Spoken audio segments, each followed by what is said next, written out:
तो चलिए आज एक ऐसी कहानी सुनते हैं जो धुंध और फुसफुसाहटों में लिपटी हुई है।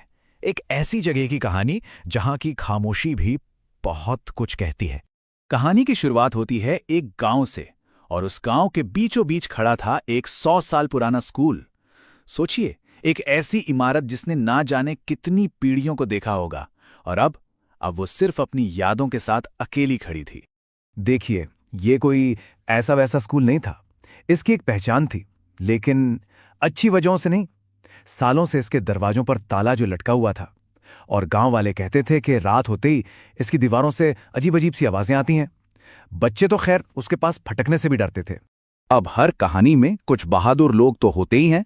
इस कहानी में वो थे रवि, सोनू और रीना। जहां पूरा गांव स्कूल की कहानियों से डरता था, वहीं रवि को इन सब बातों पर यकीन नहीं था। और बस रवि का यही एक जुमला था जिसने उस रात की भयानक कहानी की नींव रख दी। एक ऐसा सफर जहां से लौटना शायद उनकी किस्मत में नहीं था।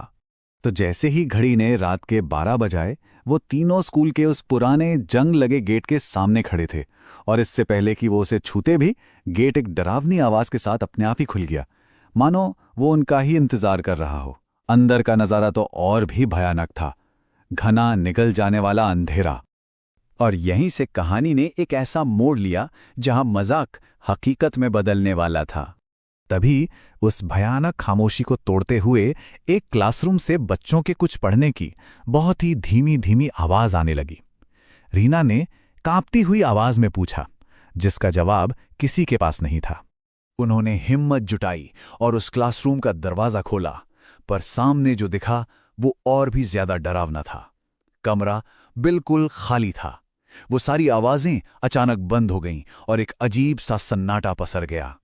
और फिर जो हुआ उसने तो उनके होश ही उड़ा दिए। कमरे के कोने में पड़ा चौक का एक छोटा सा टुकड़ा हवा में उठा और ब्लैक बोर्ड पर अपने आप घिसने लगा। शब्द उभर रहे थे, एक साफ चेतावनी, यहां से चले जाओ। अब कहानी अपने उस मोड़ पर आ चुकी थी जहां डर सिर्फ एक एहसास नहीं था, बल्कि उनके ठीक सामने आकर खड़ा हो गया था। जैसे ही वो डरकर वहां से पलटे, उनके पीछे से एक बहुत ही ठंडी और भारी आवाज आई। एक ऐसी आवाज जिसमें सालों का दर्द और गुस्सा साफ छलक रहा था। उनके ठीक पीछे एक साया खड़ा था, एक पुराने मास्टर जी का भूत। उसकी आंखें कोयले की तरह दहक रही थीं और उसके कपड़े जले हुए थे। ऐसा लग रहा था जैसे वो किसी आग से निकलकर सीधे उनके सामने आ गया हो। और फिर उस भूत ने अपनी कहानी बतानी शुरू की। एक ऐसी कहानी जो आज से ठीक 20 साल पुरानी थी। मास्टर जी के बस इतना कहते ही पूरे स्कूल में बच्चों के रोने और चीखने की दिल दहला देने वाली आवाजें गूंजने लगीं। तब उन्हें एहसास हुआ कि वो सिर्फ एक भूत से नहीं, बल्कि एक पूरी त्रासदी की आत्माओं के बीच फंस गए हैं। अब उनके पास भागने के सिवा कोई और चारा नहीं था। लेकिन वो स्कूल उन्हें इतनी आसानी से जाने देने वाला नहीं था।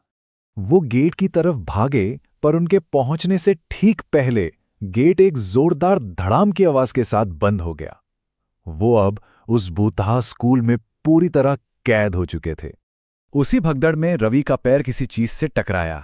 देखा तो वो एक पुरानी धूल भरी डायरी थी और उस डायरी में उस रात का वो सच लिखा था जिसे सब भूल चुके थे, कि वो आग कोई हादसा नहीं थी, बल्कि गांव के ही एक लालची आदमी ने जमीन हड़पने के लिए लगवाई थी।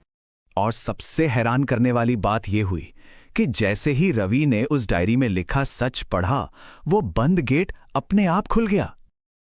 ऐसा लगा मानो वो आत्माएं सिर्फ यही चाहती थी कि उनका सच दुनिया के सामने आ जाए। तीनों दोस्त उस स्कूल से बाहर तो आ गए, लेकिन अपने साथ वो एक ऐसा सच लेकर आए जिसने पूरे गांव को हिलाकर रख दिया। अगले दिन उन्होंने गांव वालों को पूरी कहानी सच सच बता दी। ये जानकर सब सन्न रह गए। खैर, उन मासूम आत्माओं की शांति के लिए स्कूल में एक पूजा रखी गई। और हां, उसके बाद वो भयानक चीखे और रोने की आवाजें हमेशा के लिए बंद हो गईं। गांव में शांति तो लौट आई थी, लेकिन कुछ कहानियां कभी पूरी तरह से खत्म नहीं होती। कहते हैं कि आज भी अगर कोई उस सुनसान स्कूल के पास से अंधेरे में गुजरे, तो उसे अंदर से ब्लैक बोर्ड पर चौक के लिखने की एक धीमी खुरचने जैसी आवाज सुनाई दे जाती है। शायद मास्टर जी आज भी अपना अधूरा पाठ पढ़ा रहे हैं।